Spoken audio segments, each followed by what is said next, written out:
Welcome to Saturday Morning Retro, episode 28, a podcast focused on retro gaming and giving ourselves an excuse to play our collection.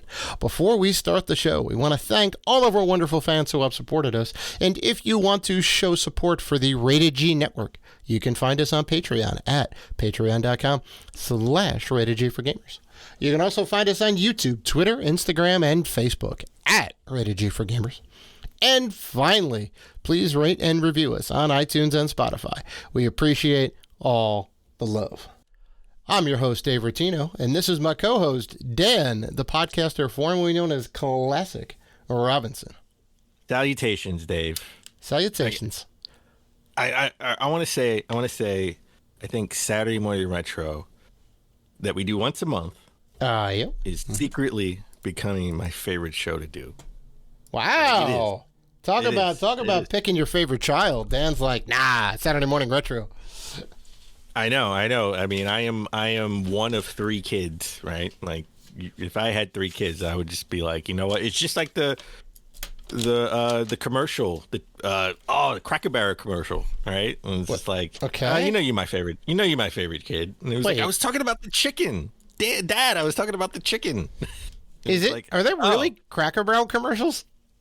Yeah, I think it's Cracker Barrel. Yeah. Like the restaurant, they have the buffet, and he was like, and the kid was, I don't know what the kid said, and he was like, "Yeah, you're my favorite kid. You're my favorite." And the daughter was like, "Wait, Dad, wait, what?" And he was like, "We were talking about the chicken." And he was like, "Oh, okay, yeah, I love the chickens. I love the chickens." That's hilarious. I'm gonna have a apparently it's a hot take, but Cracker Barrel is trash on the Dave scale. Then I'm sorry. Okay, well, all right. Well, we got to put things in context. Dave does not have cable. So he does not watch regular TV. No, but I so that's why you don't know the commercial. I'm just saying that's why. But I've never seen it. In like, how new are these? Are these like, did they just start advertising on TV? Because I've never seen. I mean, I'm not gonna say it was definitely not new, but I'm not gonna say it's old. I mean, I like commercials, they come and go. You don't really like. They don't leave like a lasting memory. I mean, it's funny. I mean, saying, "Hey, you're my favorite kid," right? Like, and other kids are like, "What are you talking about?" Right? That stands out in my mind, but I don't remember. Yeah. I like the concept. I like the concept of the commercial. Well, they're talking about the buffet. I think it's like Cracker Barrel is like a buffet of food or whatever. And it's like, yeah, you can eat as much as you want, right? So, is that Cracker Barrel? Do all Cracker Barrels have the buffet? I don't know. I'm gonna say it's Cracker Barrel, but we're gonna leave it at it is a commercial that is on TV that you haven't seen. I don't think Cracker Barrel has a buffet. It's a commercial. We're gonna keep it as a commercial. I think it's Cracker Barrel, but it's definitely all right. Here's a question I do need to know: Cracker Barrel's cornbread, yay or nay? I have no idea. Oh, okay. It's terrible. It's terrible. I've never been. I'll be honest. I've never been to a Cracker. Oh my God. I just know the commercial. Consider yourself lucky. Cracker Barrel is trashed here. I'm sorry. You know what? I don't care. At me on all forms of social media. Let me know how wrong I am. We will go to war. Cracker Barrel's trash. I'm sorry. Everybody says, and then we can get back into the show. I go, I've been to Cracker Barrel, and like I didn't like it. And they're like, oh, what did you have? I had this. Oh, you had the wrong menu item. I said, are you kidding me? If I have to go and order one specific menu item to have a good time at Cracker Barrel, this is the chicken fried steak. That's the one you're supposed to get. Well, and I don't order that, and I'm not going to have a good time. No, I'm not like going to your restaurant. You need more than one option that's good. You need cornbread that is worth eating, and yeah, I'm sorry. That's it. Well, apparently they have good chicken. So chicken nuggets. I had the hobo chicken. It wasn't that great. Okay. I don't know. Anyway. Dave would be like Dave would be at the table like, yeah, I'm glad that's your favorite kid, but this food sucks. Yeah, exactly. What is this? What's this trash tier establishment? I'm sorry. Think you could put some wood paneling outside and turn yourself into a classy establishment? Sorry. We have an awesome show this month. Okay. Coming up, we're going to talk about Tork, the prehistoric punk, and Vanquish. We're going to definitely talk about Vanquish. And this is the reason why Saturday Morning Retro is secretly becoming my favorite podcast to record because it definitely gives us an excuse to dive deep into our collection and just start playing random games, right? Like we have all of these games and it's like, it's one of those, you have so many, but you have none, right? Because it's like, what do you play? Yeah. You have choice paralysis. You have over 5,000 games, right? I've got close to 2. Like, how do you pick? It's like, I want to play, you could even say, I want to play John Madden football. And you go, well, which one? Right? Because you have 29 versions of John Madden. I know. I know. But we always start the show with gaming history. And before we get into gaming history, I want to say these are rare times, okay? So savor it. I know Dave is going to savor it. I was wrong. Wrong. I know. I was wrong. Wait, but that goes against your maxim, right? You may not always be right, but you're never wrong. I know, but I was wrong. He's admitting that. All right, tell me. What were you wrong about? I know we were almost like 350 episodes, and I was only wrong one time, right? So we had 28 episodes here. One time that he'll admit to on this particular episode of Saturday Morning Retro. Yes. And you know what? So far, because the episode has just started, so. Okay. Let's see how we do. All right. Slow down, cowboy. I'm sorry. I'm all like giddy over here. It's like he gave you the best Christmas gift. Which is slow down, cowboy. Which is a reference to the Cowboys being eliminated by the 49ers. Hell yeah. So, last episode, right? Episode 27. I was sort of in a rush to put the show together because we did do it 2 weeks late. And I got some false information. So technically I wasn't wrong. I got false information about Hotel Mario being released December 31st, 1994. Oh. Which it was not released December. I got this in my haste. I didn't fact check what I was, where I got the information from. I got it from the Nintendo Wiki, by the way. Huh. So, usually they're right. I usually fact check that with the regular wiki and Nintendo Fandom. Didn't have time when we were we were setting up for record. Didn't have time to sort of double check that. But I got this from the Nintendo Wiki, which is not the regular wiki. It is sort of like a wiki about Nintendo. So it falsely had it being released December 31st, 1994 in North America for the CDI, when it was actually released in April of 1994. Oh, wow, that's way off. Yeah, I was really surprised the game being released on New Year's Eve. I know. I was too, but you know what? I was like, it's on Nintendo Wiki, which I've pulled other facts from and double checked, and they were right. So I figured it was correct too. Yeah, right. So I didn't have time to double check it and verify it. But yeah, I looked it up on Nintendo Fandom, and they just had 1994. So I figured, okay, well, Nintendo Wiki's probably right. Right. They've been right before, but I was wrong. I pulled it. Well, they were wrong. I pulled it from I pulled it from an inaccurate source, and I'm probably not going to rely on them again. I got to find another source to pull my information from. Right. Now, so, but I did double check this. In January 25th, 2005, Take-Two did announce that it acquired Sega's 2K Sports gaming line for $24 million. Wow, that's wild. So this is I'm actually glad you put this in here, Dan, because 2004 was the last year a professional football simulation game was able to compete head to head with John Madden or Madden NFL Football. Right, that was the year that the NFL and EA came together with a large sack of money, and EA became the sole football sim company, at least, right? Professional football sim AAA style game, right? There's been other arcade style games, or like the like NFL the Blitz was a thing, right? Or like arena football or whatever else. Those don't count in this kind of particular deal. But NFL 2K5, which was amazing. That came out at $20 if you remember correctly. It came out at $20 when it came out, and it still failed, even though it was superior to the Madden football series. That was the last one, and then like Take-Two took over, and obviously they're not doing Madden anymore. Football anymore. The 2K football series. But their NBA 2K series is like the #1 basketball game like in the world right now. Yep. Right, and it's been that way for a long time. I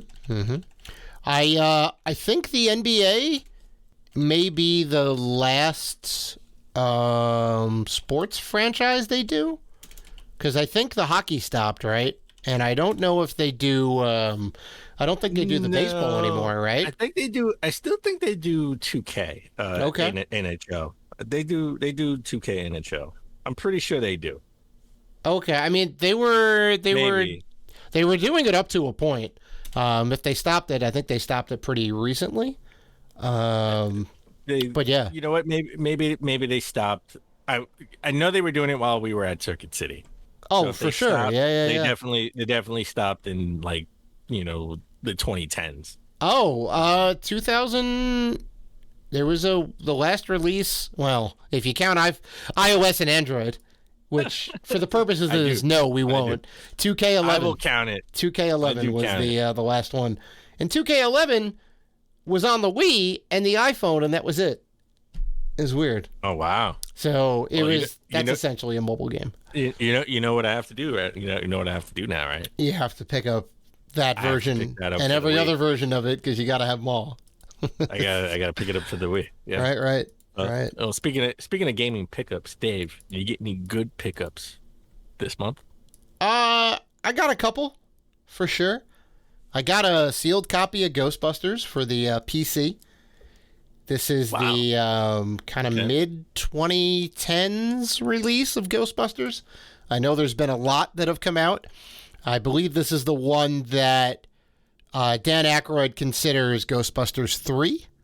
It was, I think, maybe elements of this, if not the whole entire plot, was meant to be kind of the third Ghostbusters movie, which never came to light. They stopped at 2, right? Obviously, they've done the Ghostbusters reboot and Ghostbusters Afterlife now, right? So we do have some stuff that is in that universe, and Afterlife, I think, is a sequel of sorts, spiritual sequel or whatever. So that's kind of cool. I got Creek for PS5, Destroy All Humans for PS4, Civ Revolution for Xbox One. That was a 360 PS3 era game that was ported over to the Xbox One and PS4.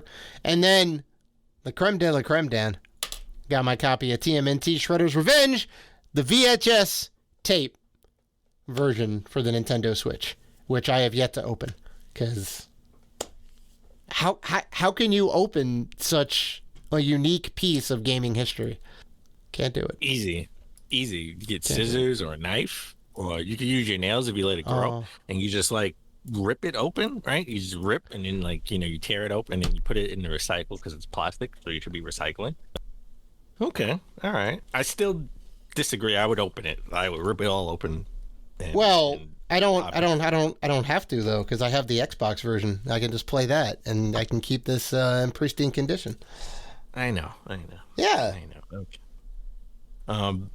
So this is the time of year where I tell you all the pickups I got for the holiday season. Right? Mm-hmm. And it's been a long time coming, Dan.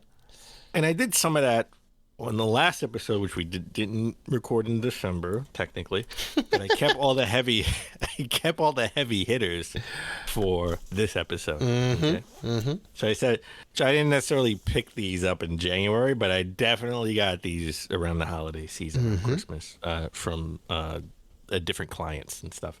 So screw the suspense. I said everybody needs to listen to this episode.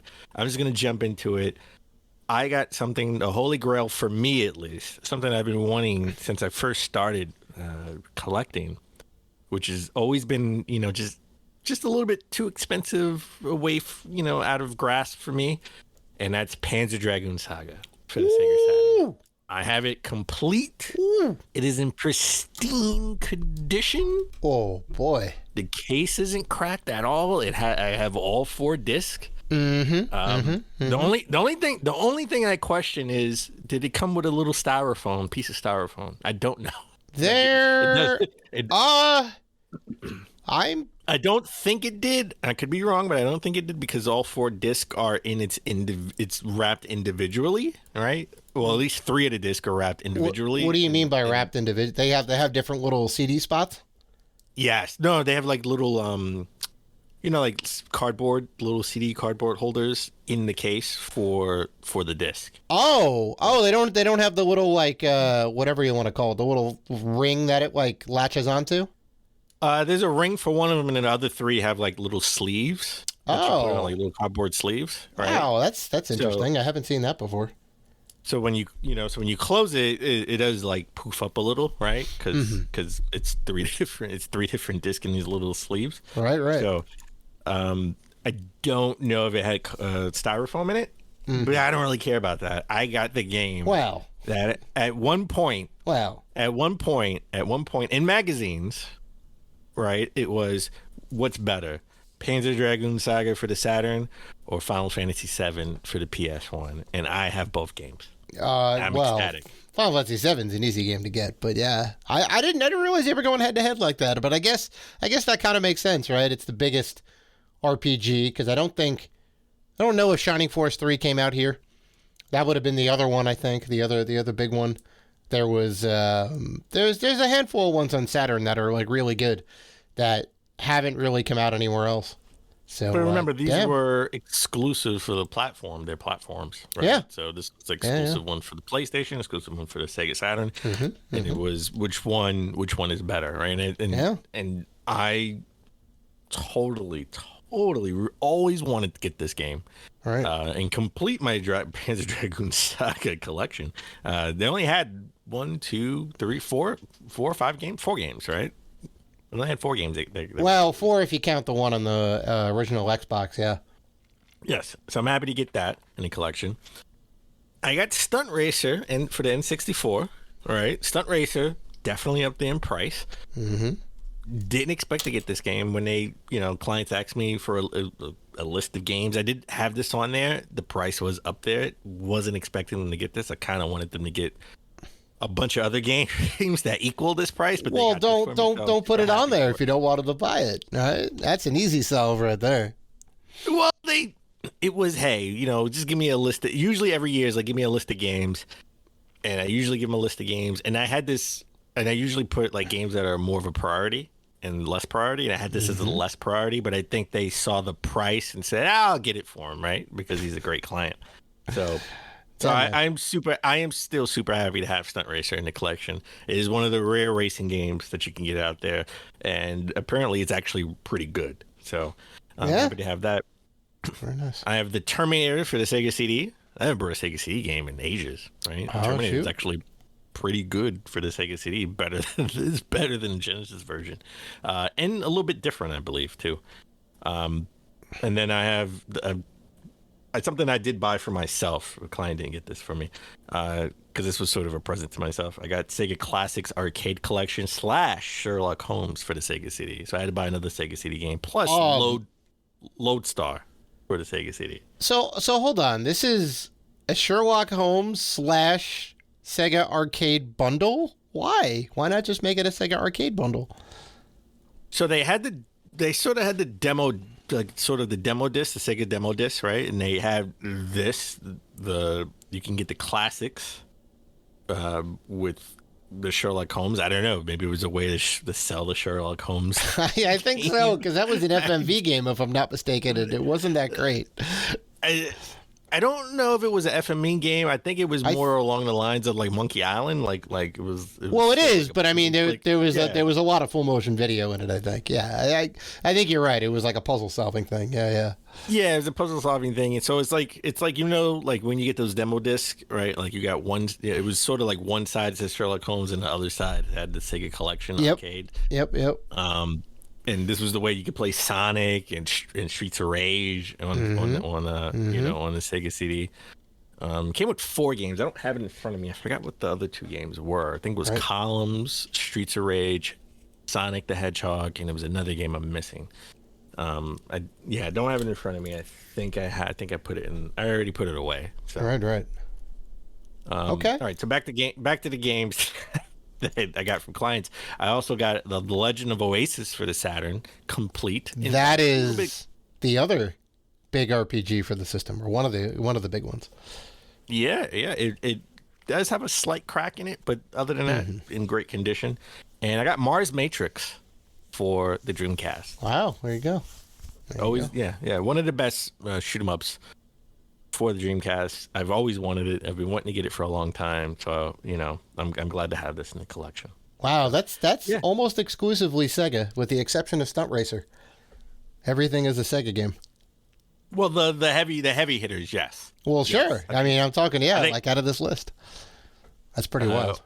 Collectively, I think I got more PlayStation games. I did bolster the PS1 collection, but the heavy hitters, and rightfully so, because the Saturn, I always say, is and will always be top 3 most underrated consoles of all time. They had a lot of good games that really didn't translate. People didn't really get the chance to play because the install base just wasn't there. Yeah. And those games didn't get ported. And a lot of those games didn't get ported. So those games are, sort of stuck on an island. Saturn Island. So that's why they're a little bit up there in price. Right. And then the Dreamcast. I mean, you think it's one of the best consoles ever, ever made, right? Severely and underrated. Mars Matrix. Yeah. Yeah, and in Mars Matrix, where can you play Mars Matrix anywhere else other than emulating it? Right, like you officially can't play it anywhere else. At least I don't think. Yeah, it's true. It's true. Yeah. So, and then the Sega CD, I think, just died. Oh my god, there was nothing on. There was a handful of things on Sega CD, and most of them didn't come out here. And all the games that everybody remembers are all the bad FMV games, right? The Barkley Shut Up and Jams, or the Prize Fighters, or the what was it? The like Marky Mark, Make My Own Video. Like, they were all terrible. That's the stuff that people remember, which is just like, ugh, it's no good. Yeah. All right, Dave. With that said, those are games that we picked up. This could be potentially a game that we would want to pick up in the future. And I love this segment. This is our Triple R segment where we pick a game and we say we either want it remastered, remade, or recycled. Dave, what's your Triple R game, your first Triple R game of the year? Ooh, that's right. This is technically the first, technically the first Triple R game of the year, right? Because we didn't do it last episode. Now, this is a game. Speaking of Sega, this is a classic Sega game from way back when, and it came out, I think, at the end. It was very close to the end of the Genesis life. I want to say 95, maybe 96, and kind of one of a kind. The only game in the series. All right. That game is Comix Zone. I don't think it's a series if it's the only game. Well, they didn't make any sequels, is what I'm trying to get at. Didn't make any sequels. Yeah, and that's Comix Zone. That's Comix Zone.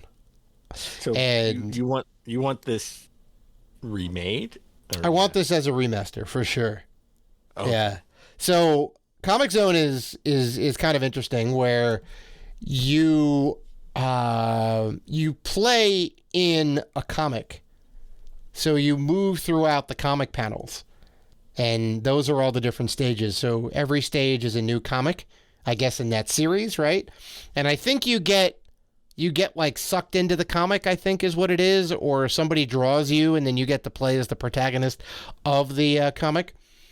Which is like kind of cool, and it's very 90s, right? The guy's got like this guy's got the ripped black jeans and like the leather jacket without the sleeves, the white tee, the blonde hair with the ponytail, and the little chain necklace or whatever it is. Like it's straight up mid 90s grunge. It's great. And you get to go from like panel to panel. You can choose different ways to go, right? You can choose which way you want to go in the comic. It's got like 5 or 6 levels, I think. The game, very tough. A little cheap. There's some levels or panels that you get into that are kind of like, it could have been a little bit better gameplay wise because you don't really know what you're getting into. You can kind of get stuck. So I want them to remaster this game, right? Not like a full on remake, but just kind of remaster it, make it a little bit easier, put some save states in there, just some quality of life improvements, brush up the graphics a little bit. So Comix Zone came out in August 2nd, 1995. Yep. Right? Yeah. Which at that point, the Sega Saturn just came out in May 11th, 1995. Remember, famously, it is out now. Yep, $400. For $400, right? So he came out at the end of the Genesis life, sort of the end of the Genesis life cycle, since all their focus now is on the Saturn. But I really loved it. I remember renting this game. Mm-hmm. This was a game rental for me. I never bought it. Right. I wish I bought it, but I remember playing it because the cool thing I thought was when you go to different levels, you're like sort of going to the next comic strip. Yeah. Right? Which I thought was cool. And you're either going to the right or you're going to the bottom. Right. And I thought that was awesome. And then if you go to the right and you go all the way to the right and you go down, you're going left now. Mm-hmm. So it sort of had branching paths, I believe, and it was hard. It was not easy. It was definitely one of those tough beat 'em up games. But I agree with you. I loved Comix Zone, and I think I played it recently for games we were playing on a regular show a couple of months ago. Mm-hmm. If you do want to play it, I think it is on Nintendo Online under the Genesis console, so you can play it. Right. Okay, that's a good choice. So you just want a regular remastered game. So yeah, because I mean you could do a sequel to it, you could do a full on remake. I don't think it really needs all that. Just needs some quality of life improvements, some game balance, right? Okay. make it a little more easier to play for sure. I'm gonna choose a full on remake of Thor, the 360 PS3 game that came out. Sure. Maybe like 13 years ago or 12 years ago. So it came out on 360, PS3, came out on the Wii, and the Wii I think had like an extra level, right? It came out a little bit later. I don't think it came out at the same time, and it had like an extra level on the Wii. Oh, weird. Okay.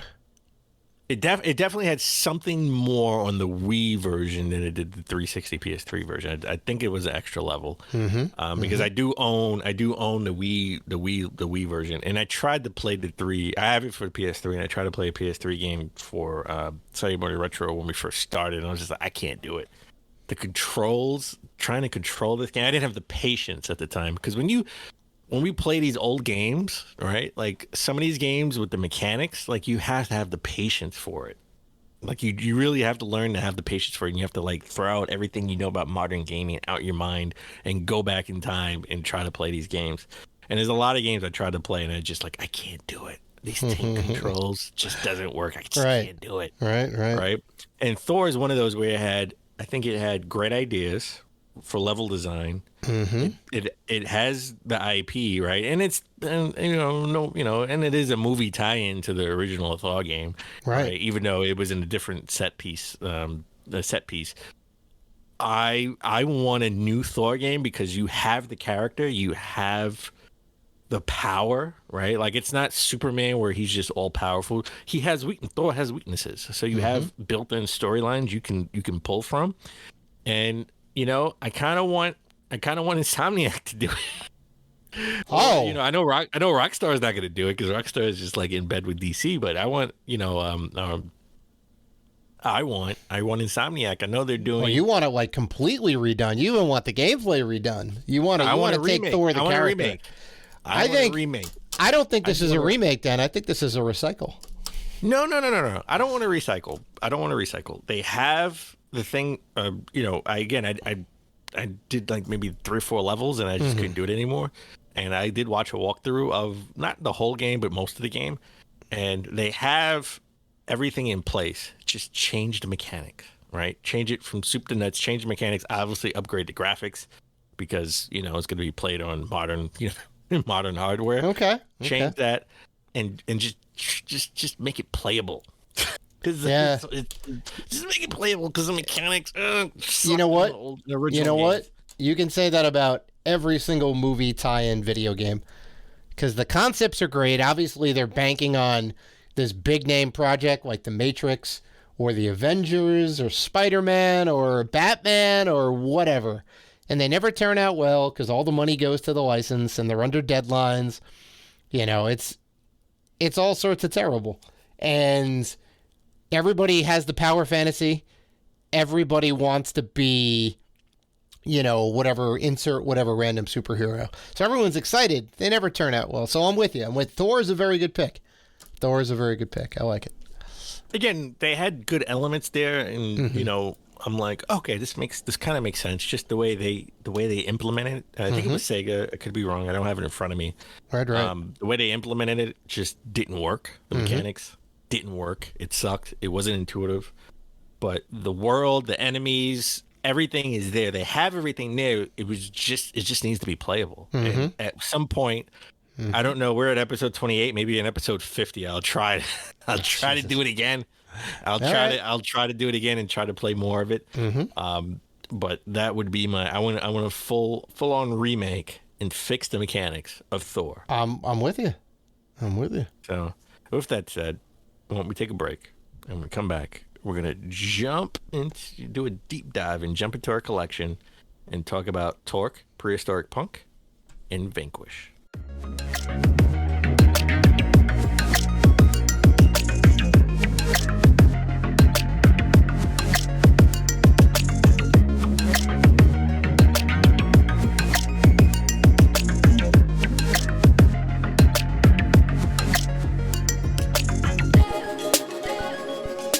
And we're back.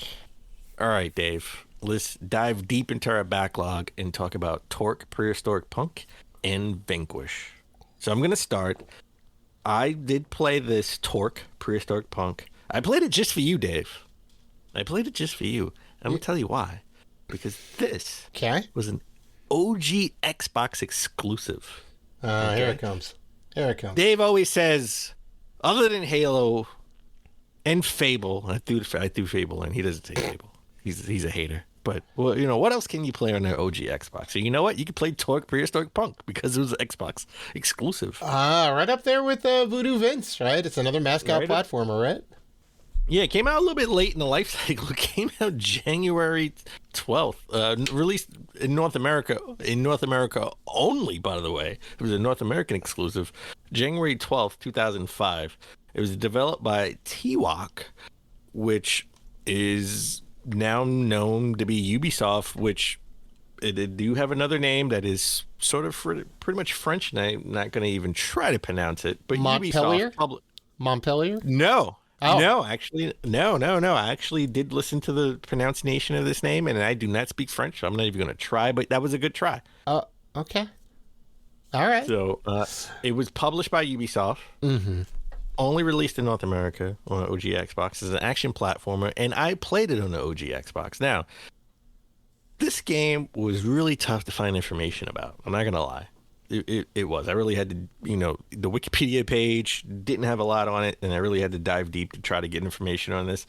And to find out why was it only released in North America, that's sort of, that's unusual, especially if it's a console exclusive. They would, release it in other in other territories. But this game was supposed to be published by Microsoft, which was weird. Like, okay, yeah, but then where did Ubisoft come into the play? Well, apparently when Ed Fries left Microsoft, Microsoft sort of dropped this game, but they kept the rights to the IP. So they own the IP, but they dropped this game and didn't want to publish it. So Ubisoft, it was in production, and then it was in Ubisoft production. picked It was practically done.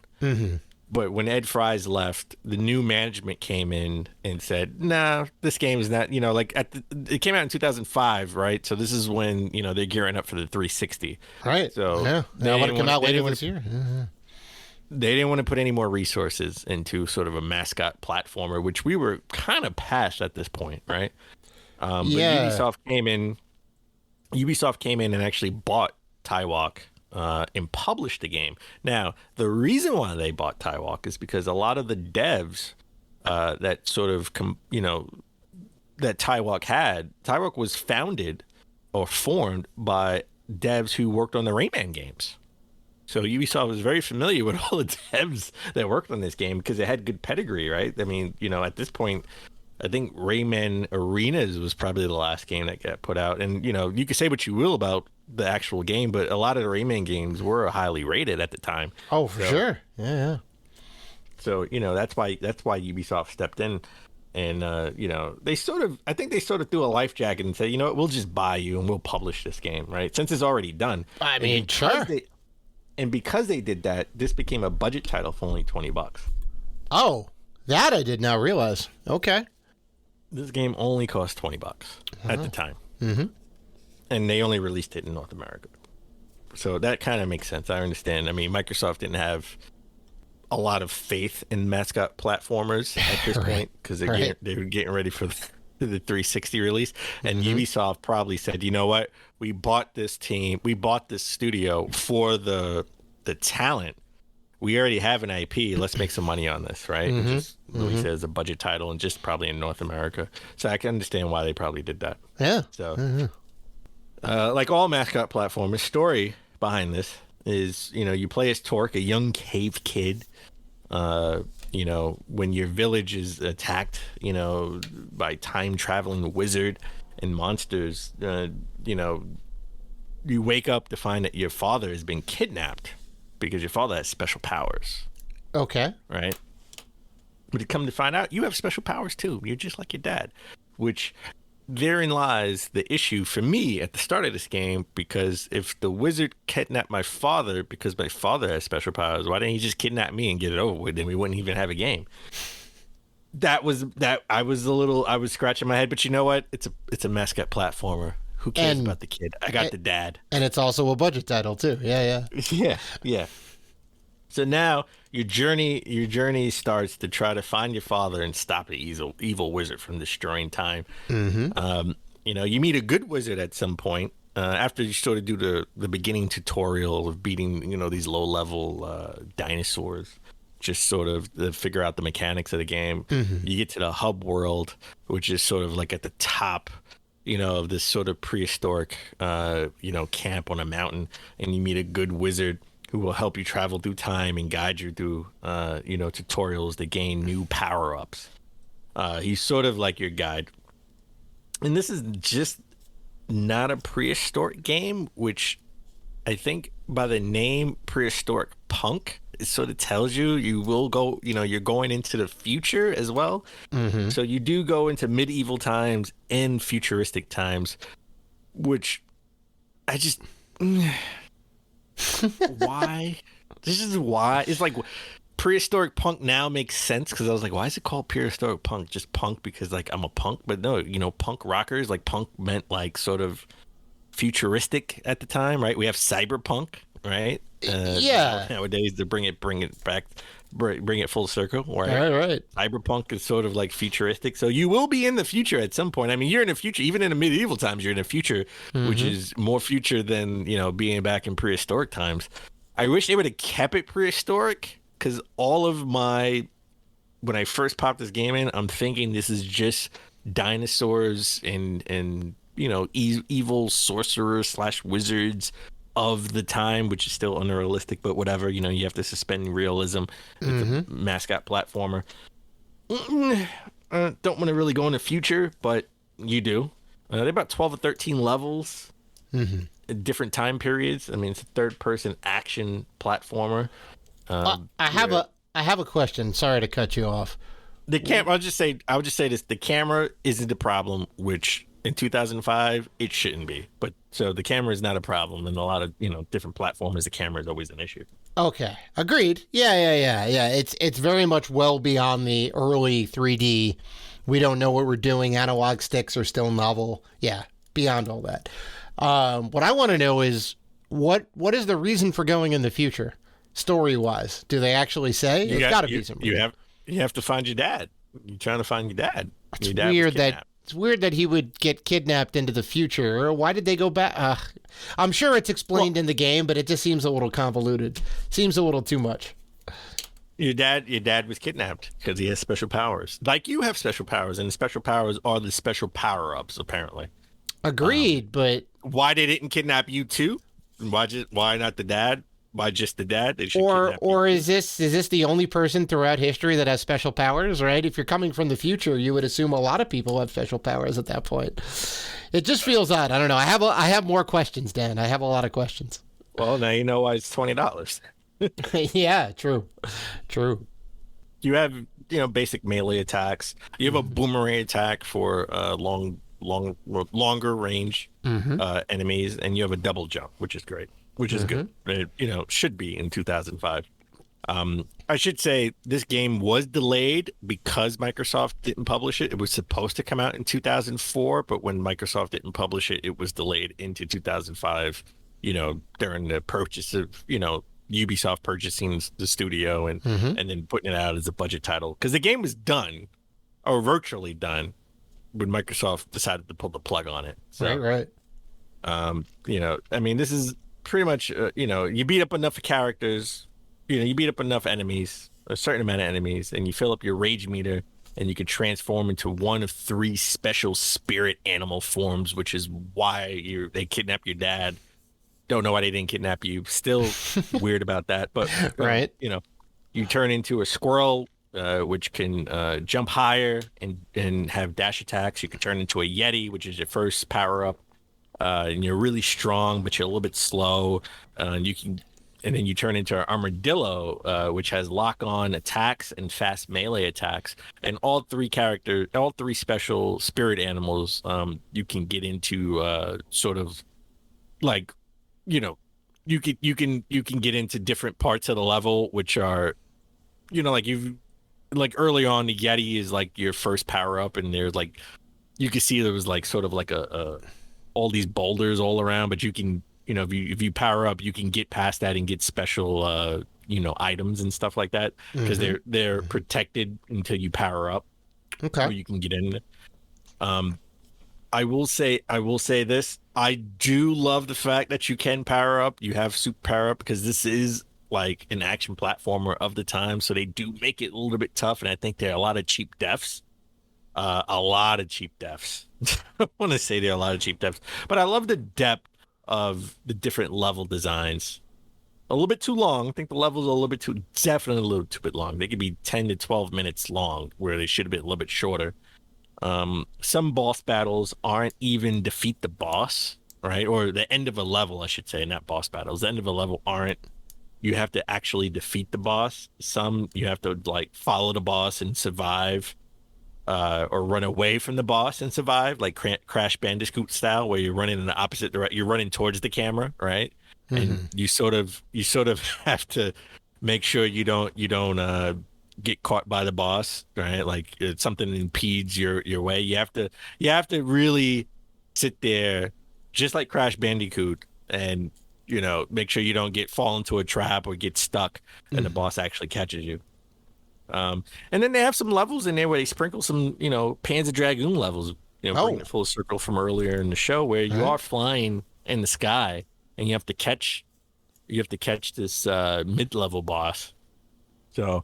And those Panzer Dragoon levels, I'm not gonna lie, I loathe them so much. I hated them. They were not done well. They should have stuck to what they did well. That's a shame, because that seems kind of neat to kind of mix things up a little bit, right? I mean, obviously the execution needs to be there too. I know. There's really no way around Flying a pterodactyl. Yeah, it's the the theming. The theming is there, right? I'm sure the aesthetic is there, right? It all kind of makes sense, but that's a shame. That's a shame. Yeah, there's a lot of close calls when you're jumping and trying to collect items, all right? And the items are all the items that you have to collect are all to boost your score. And this was at a time where we were sort of sort of moving away from that arcade style of games where we had actual scores. Scores actually meant something. Because all the items, the collectathons, this is a slight collectathon where you have to collect certain items to boost your score, and it makes it worth actually beating up low level enemies to boost your score. The game keeps score for your points, and you can unlock bonus mini game levels, which mean nothing, to be honest, in the main story. It means nothing. It's just little bonus levels you can unlock. Do you not? You don't get anything from doing that? The extra stuff, the little bonus levels and all that. Highest score. Okay. All right. They do have, each level does have like branching paths with certain high level items being in certain areas where if you're going, you can get there and beat all the enemies, and then you get the item, and then you have it boosts your score immensely, right? But the mini games I don't think are worth it, because there's nothing to the overall story of it at all. Doesn't really do anything. It's just saying, hey, I did this. It's for completionists. Gerard the completionist would love this, right? Because this is something for him. But if you're like me, you want story or unlock something that deals with the story, it has nothing to do with that. Regular graphics for the time, being sort of like an Xbox, sort of the last of its kind platforming mascot platformer at the end of its life cycle. At the end of the OG Xbox life cycle, I think the character design could have been a little bit better, if you ask me. Not much with the not that detailed. I think it's good, not great. I never really had an issue with the actual graphics. My issue was more on sort of the sound and voice acting.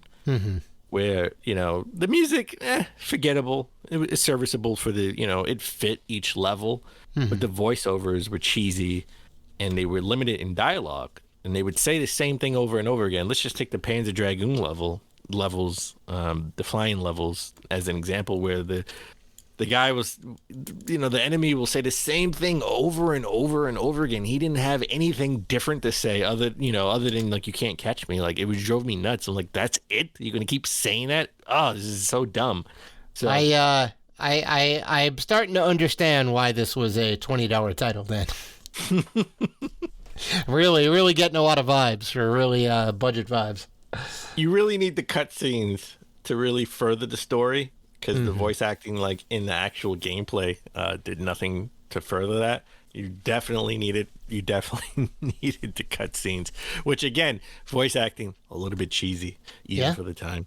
I was excited to play this game because it was an Xbox exclusive platformer, and I love platformers. I don't love balls, like really hard, crazy platformers.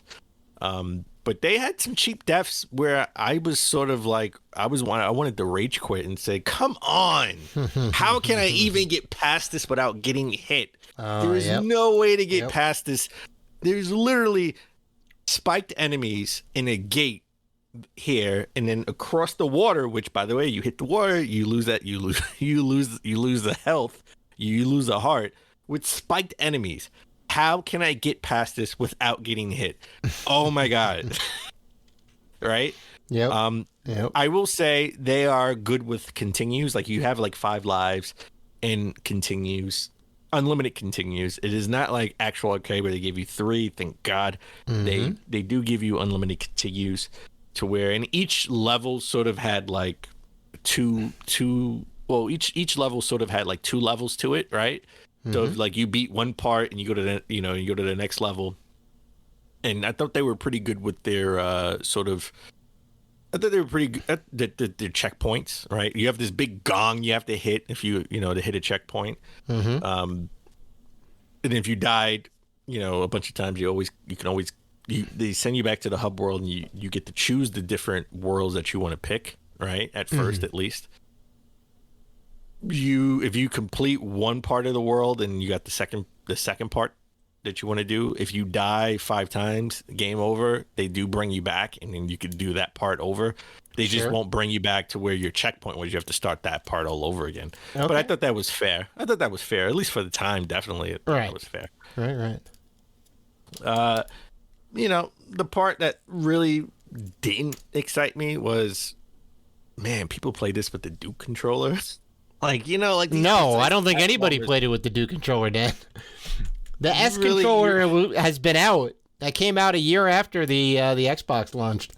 So I played it with the Duke controller for a while, and I kind of got frustrated. I was like, all right, I need the S controller, and I did use the S controller sort of later on. I didn't beat the game. I made it pretty far into the game. I think I'm like almost there, but I had to play the S controller because I'm like, there's no way. A lot of these cheap deaths are because I have this huge controller in my hand. I gotta use the S controller. Yeah, the S is so much better. The Duke is just as a giant jewel in the middle. It's it's a little tough, a little tough. I mean, look, does this game hold up? I mean, we have games like Dark Souls, that are here that I think have cheap deaths. So yes, this game definitely holds up for people like Dave, who for people like me. What does that mean? What does that mean, Dan? Well, you love hard games and you love to play all games on I do. Super hard. I do. Right? And this is and forget about them being a mascot. It's an action platformer. Mm-hmm. So if you love hard action platformers, and I'm sure somebody who loves hard action platformers would probably be like, this is not that hard comparatively to other games, right? Right. So yeah, I would say it does. I would say it does hold up. I mean, the dialogue and the story is still cheesy. The graphics, much to be desired. It probably would be a triple R game at some point. Triple R game where we'd say we want even a remaster on this would do good. I don't know why this is not backwards compatible. It's not on. I took a look. Please add us if I'm wrong, but I don't think this, you could pop this in as part of Microsoft's backwards compatibility program, which it should be because they own the IP. They didn't publish the game, but they still, held the rights for the game. I suppose if you have something like Fusion Frenzy on your backwards compatibility list, you should have Tork as well. But, I don't know. Yeah. I mean, it could be an issue with Ubisoft, too, because, they developed it, I guess. Or they own the development rights, maybe, and then, but Microsoft owns the IP, so who knows?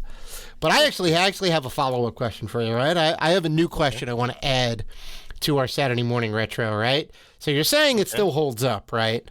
Now, what I want to know is, would you continue playing this game? I'm at a point. Well, okay, so I love the different. Overall, I don't like the fact that it goes into the future, right? I think it should stay prehistoric, but I can't change that part. But I do love the different set pieces for the different levels, right? Like you have an ice level. At the time, you have an ice level, you have a prehistoric level. You even have a ghost level where you're in a graveyard and you're fighting ghosts. Okay. All right. I think that's pretty cool. And yeah, I think I will keep going, trying. I'm at a point where I rage quit. I made it all the way to the final boss, right? And I was this close. His energy was down to so two more hits. And I thought it was a cheap death. Right. The enemy, they had little creatures, little rat creatures come up and I got hit from behind and it was hard to get back to the boss. Right. I really want to get back to the boss and just beat the boss. So yes, I will go back to this game. Okay. But I hate the Panzer Dragoon levels. Just because you rage quit, you just need some time to relax and get over it and come back with sort of a clear head. So yeah, I will come back to it. And again, at the time this game was only $20, so I definitely recommend it. Look, this did come out during Metacritic days, right? OG Xbox exclusive. It had a 62 Metacritic score, 62 user score, right? The highest score was from Play Magazine, which was an 88. Okay. And the worst score I found was from G4 TV. Speaking of G4, you can listen to our regular show. We talked about Rip G4 Rip TV. to the new G4. And talk about Rip, and they ripped this one a new one. They gave it a 40. Okay. Wow. Okay. Yeah. Okay. Yeah, they didn't really like this game, and I actually did watch. I did watch Adam Sessler tear this game apart. Mm-hmm. He didn't like this game at all. Mm-hmm. But at that point they were past the mascot platforming genre, right? And they were all excited for the PS3 and the Xbox 360. They wanted something new, something better, something fresh. So this was more of the same of what they've been getting for the last maybe 5, 6, 7 years at the time. So I think this game does hold up. I would give this game, if I had to give it a score, I would give it around the same time. I would give it about a 6.5. 6.5. Okay. Yeah, Okay. I didn't love the game, but it was still a good game. It's not a bad game by any means. And especially for the price, because you always have to factor in the price to these games. Like Forspoken is a full price $70 game, right? And if you listen to our regular show, you'll listen to me and my thoughts on Forspoken, because I did pay $70 for this game and I am not loving it, okay, at all, at all. So listen to the regular show for that. But for $20, this game I think is worth it. And you know what? It is still worth that till this day. If you want it loose, Lukey has it loose for $16.97, but you can pretty much get it complete on eBay for around $20 ish, give or take $1 or $2. Okay. So okay, there you go. You can get it eBay complete used for the same price as you could have brand new. All right. Give or take a few bucks. Yeah, Give or take a few bucks. Yeah. So Dave, tell me all about Vanquish. Ooh, let me tell you about Vanquish, Dan. Now, this is, I don't know if this is the first. It may be a first. A lot of the games on Saturday Morning Retro I pick because I played them before. I want to go back, see how they hold up. That's, it's kind of an interesting metric for me. Vanquish I've never played before. And I was very curious about it because I know a lot of people have talked about it and the innovations that this game had and, what it kind of did for the genre. It's made by Shinji Mikami, right, of Resident Evil 4 and Platinum Games fame, right? So it has a little bit of provenance, maybe. Is that the word? Credence? I don't know. There's it's a little bit of history behind this game, and finally got to play it. I got to play the original version, and I'll talk about the remake in a little bit. I played it on the Xbox 360. This is the game that originally came out for the 7th gen consoles in North America. This is actually very funny. Came out in North America October 19th. Came out in Japan and Australia October 21st, and then in the EU on October 22nd, all 2010. What I want to know is, why didn't they just have a global release across the board same day? Because they can't make it that easy, Dave. No, I can't make it that easy. They can't make it that easy. All right. I think Microsoft was the first company to have a global, worldwide launch of a video game product. That was the original Xbox. It launched across the world in all territories, which was crazy. But anyway, these drops are pretty close to each other. I'm going to consider them all to be dropped at the same time. It is developed by Platinum Games, like I said, headed by Shinji Mikami, published by Sega, and it was originally released on the 360 and the PS3, also on Windows. And then there was a remake for the Xbox One and PS4. It was a split. It was a split case with the remake of Bayonetta, the first one, which is interesting. You can kind of get those two together for the 8th gen consoles. Right? It is a third-person cover shooter, and I played this on the Series X via the backwards compatibility. So you're able to pop the disc in to get validation or whatever that you own the game, and then it just downloads a copy, and then you play it via backwards compatibility on your Xbox One, which is awesome. And it's funny because when you log into 360 games on your Xbox One or Xbox Series console, you get the old Xbox Live pop-ups You remember the old ones from the 360 that had the 4 little quadrants? Right. Yeah, so it was a little kind of blast from the past. And that happens every time because you get when you get unlockables, that ends up coming up, or when you log into Xbox Live, which it'll say whatever screen name is now online or whatever. Yeah, it was a little blast from the past. But yeah. So Shinji Mikami, who also made this game God Hand, which very much a PS2 classic. It is up there in price, and I do own it. It is very much up there in price. Yeah, it kind of hovers around the 2 to 3 digit range, $80 to $100, around there. Maybe it's a little more right now. And that's for own it.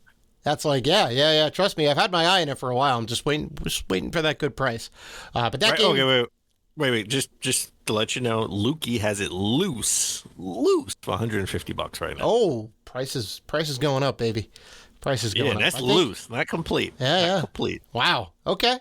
So he had made God Hand late, I guess mid to late in the PS2 life cycle. That was kind of a fast-paced brawler game. Is very wild, very Japanese, inspired by Japanese anime. I think Fifth of the North Star probably, and some other animes come to mind. But he basically wanted to do what he did with God Hand, but with guns. And I don't know if you know the Japanese anime Kasern or Kasern. It's a Tatsunoko property. They did a lot of very good anime. I want to say in like the late 60s, early 70s. Very, very awesome. Very awesome designs. Very angular. Lots of characters that have bird features to them.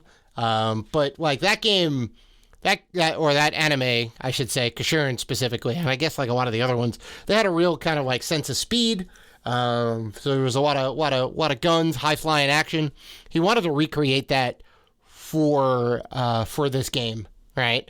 So it's interesting because it is a third person cover shooter, but it also has speed, right? It has a sense of velocity to it, and I'll get into that. I'll get into that a little bit. Let me give you a little bit on the story, because this is actually very important, Dan. So basically, you're playing in the future, right? Earth is low on energy resources, so the U.S. attempts to fix this issue. They try and launch a space colony to harvest energy or whatnot, and they try and do it via a microwave transmitter. Russia ends up getting overthrown via a coup d'etat, right? And this new organization comes in. They hijack the transmitter. They fry San Francisco in an attempt to kind of, I guess, like take over the U.S. or have them kowtow to Russia so they can be like number one superpower. The U.S. sends a government agent, one Sam Gideon. He's got a super futuristic battle suit. You can kind of think like Master Chief's Mjolnir armor, right? And he's kind of set off to recapture the space station before the Russians can nuke New York. None of that matters because that is not the purpose of this game. None of it. The story went in one ear and out the other. There was a lot of exposition in the beginning. They went over a bunch of stuff. I'm like, just get me to the action, all right? Because that's where the meat of this thing is, right? The story is on the level of Gears of War, right? Gears of War doesn't have the best story. It's got incredibly cheesy dialogue. They're all kind of big meatheads. This is that game, essentially. They took a lot of influence. Personal opinion, I think they took a lot of influence from Gears of War.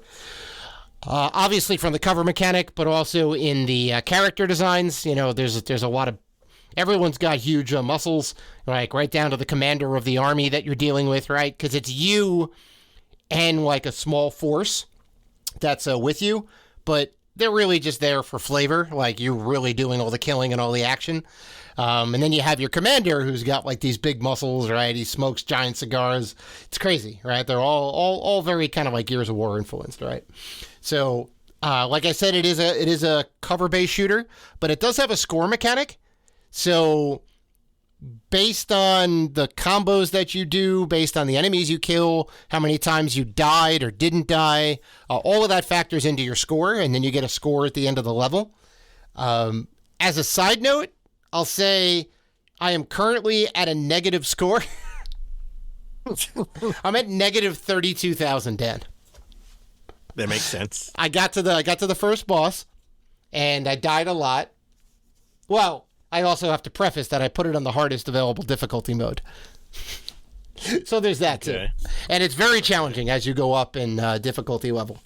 I can imagine. And there is a hidden difficulty level, I think, after you beat it. I guess on the hard mode, or you beat it on normal, or you just beat it in general.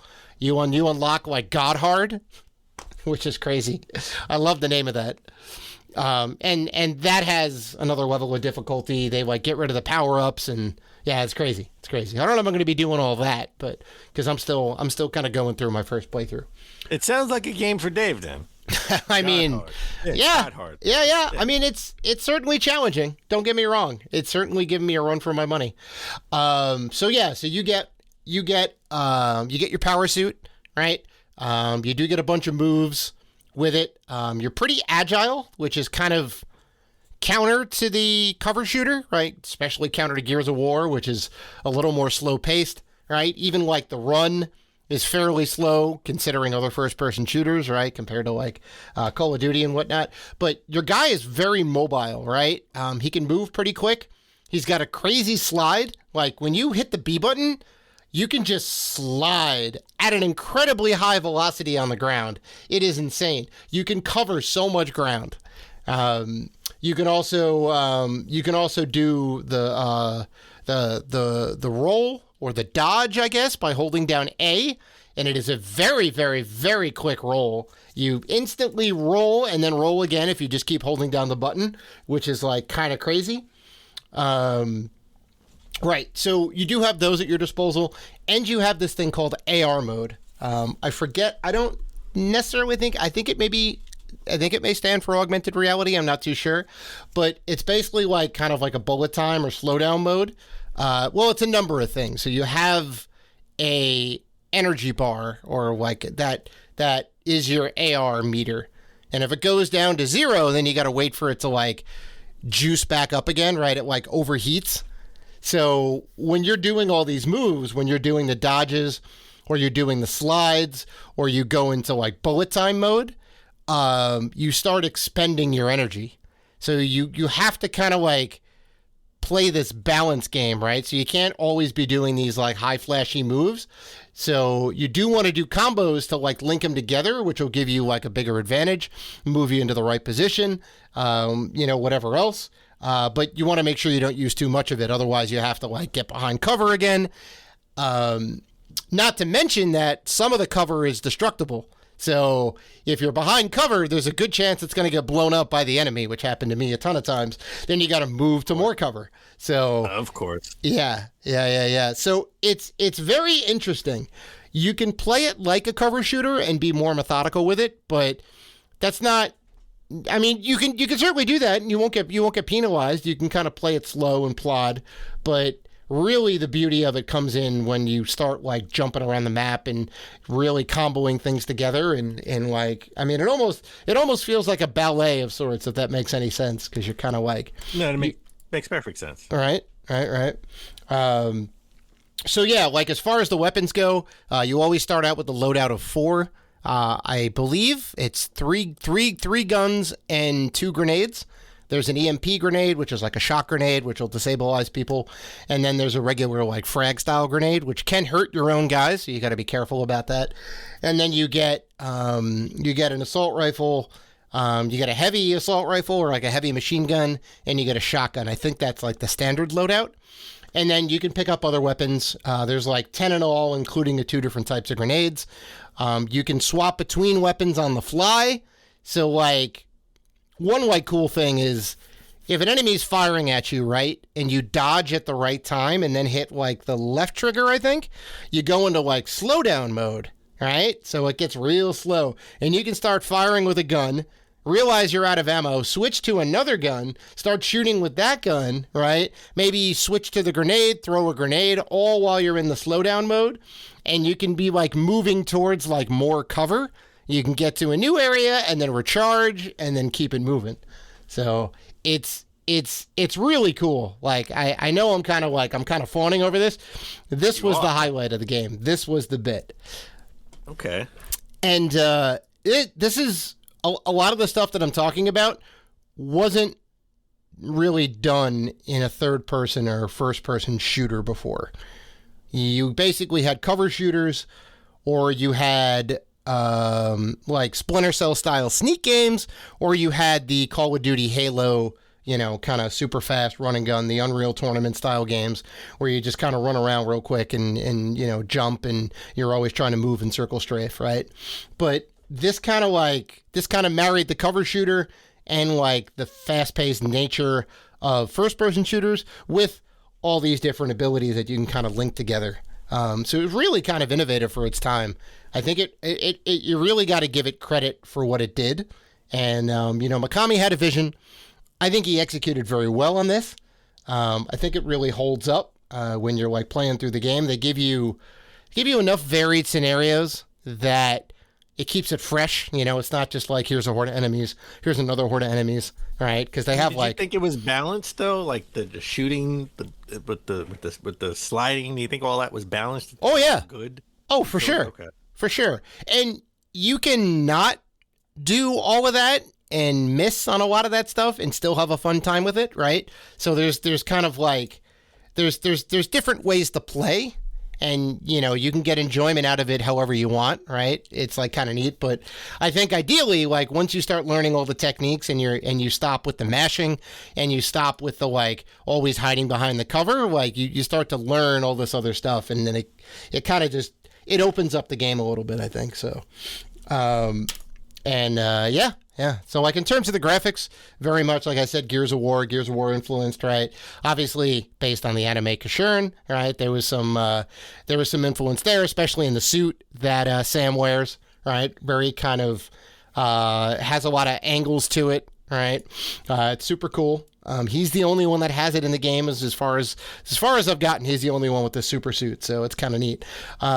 Feels a bit like Pacific Rim, even though this was before Pacific Rim. Wow. Okay. The first battle you get into is with this giant Jaeger style beast, and it looked like it was out of Pacific Rim, just inside of a video game.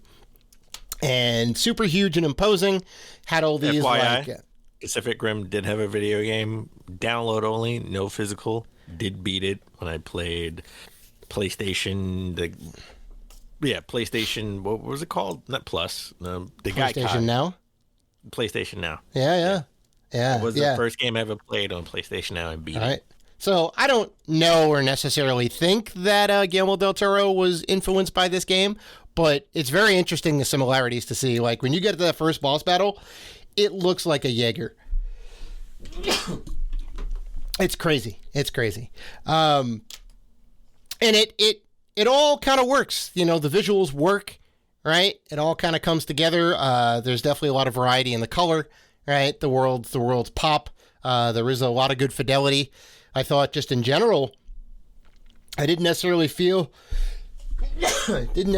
like I was playing a 7th generation video game, right? I think it looked pretty good for what it was. I was very impressed. Even at the title screen, it was really cool because they have like, I guess it's the satellite or the space colony that goes up in the sky. Like they have a view of the space colony and then you're kind of looking down at Earth, I think.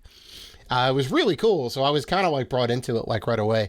The lighting is good. Textures I think are pretty good for what it is, right? Definitely all fits. I'll be honest, I didn't really like the mechanics. For some reason, it didn't fit for me. Like that first boss battle when you're like sliding and you're going around trying to beat that boss, and that really didn't hit for me. Wow. I own this game on PS3 and I own the collection with Bayonetta, like the 10th anniversary Platinum collection. I got it on Xbox One. Mm-hmm. It really didn't hit for me. Wow, interesting. I mean, it's real balls to the wall. It's even got, like I said, it's got the score meter, right? It's very actiony, but okay. That's interesting. This is where it's going to get a little dark. I'm gonna have some negative points. Soundtrack, oof, is okay. It's okay. It's alright. Is on the low end if we're going by the old Dave scale. Is nothing really crazy. It's standard techno rock fare. You can take it or leave it. It certainly fits the game, but none of it is memorable. Right? It's just kind of it is what it is. And dialogue, oh god, yeah, no. Gears of War dialogue. No. I mean, just not anything crazy. Everyone's just big and buff and brooding, and everyone's kind of over the top about it. It's like, all right, it is a game. It is a game of its time. Oh, 100%, yeah. So, do have to say, even though I know Gears of War gets a lot of shit, there was some depth there, right? Like after the first one, they did put depth in the second one, and especially into the third one. We're not talking about Judgment. Sure, yeah. They definitely have gotten a lot better. Marcus Phoenix, Dom. I don't want to spoil anything. Dom. I know. I know what you're saying. And we're not talking about Fast and the Furious, right? So there was a little. I know they take a lot of shit, but there was some depth there after the first game. I mean, sure. But I mean, yeah, sure. So yeah, highlight of the game obviously is the gameplay. I mean, come on now, I loved it. I was like a kid on Christmas. It was great. Everything about it just kind of hit for me. The worst part about it is the throwaway story, the dialogue, right? But that's not what you're there for. You're there for the balls to the wall gameplay. So I think it hits on that point, right? It really gets the things that it needs to get right. So yeah, and would I recommend this game? The answer is yes. Yeah. If you want to go and pick this game up, you have any inclination to play this, definitely play it. I would probably say play the remake because they did a really good job with it, and you can get that on all modern platforms: Xbox, PlayStation, and PC. So that's kind of awesome. And our new question: would we continue, or would I continue with this game? That is a resounding yes. I'm going to take this game to completion, Dan. Hopefully by next Saturday Morning Retro, I will have beaten it, and I can kind of follow up on the story and follow up on my experience with it. But yeah, I'm very, very, very happy with this game. I like it. Okay. It's good. Well, I mean, if we take Dave's advice, he'll beat it, right around when we have to vote for the next president because he's going to play it on hard. That's right. That may happen.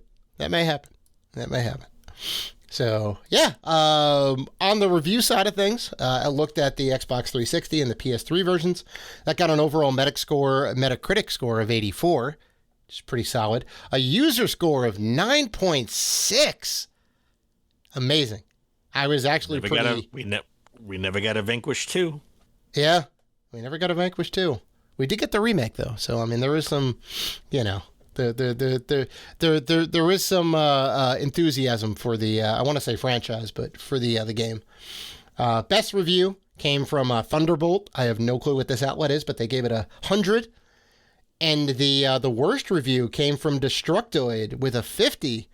Said the game is bland and tepid and really kind of overstays its welcome. I would highly disagree. Well, I agree with Destructoid, unfortunately. Oh my God, you think it's a 50? Oof. I wouldn't call it a 50. But okay. I agree. Okay. I agree that it's bland and the mechanics aren't great. Wow. Okay. Well.